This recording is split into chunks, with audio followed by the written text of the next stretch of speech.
पनवेल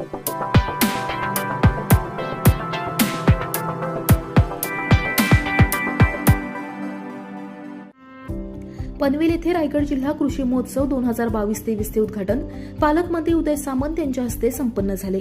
यावेळी शेतकरी बांधवांचे जीवन सुसह्य होण्यास्तव राज्य शासन कटिबद्ध असून महाराष्ट्र शेतकरी आत्महत्यामुक्त करणे हा राज्य शासनाचा संकल्प असल्याचे पालकमंत्री उदय सामंत यांनी सांगितले। यावेळी विधान परिषद शिक्षक मतदारसंघाचे आमदार ज्ञानेश्वर म्हात्रे, आमदार प्रशांत ठाकूर, जिल्हाधिकारी डॉ. योगेश मसे, महानगरपालिका आयुक्त गणेश देशमुख, जिल्हा अधीक्षक कृषी अधिकारी उज्ज्वला बाणखेले, पनवेल प्रांताधिकारी राहुल मुंडके, तहसीलदार विजय तळेकर, विविध शासकीय विभागांचे जिल्हास्तरीय प्रमुख, शेतकरी बांधव आणि सर्व संबंधित उपस्थित होते।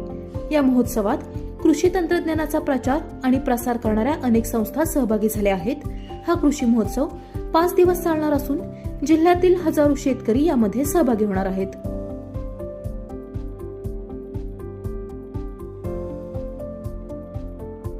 Bureau report, Panvel.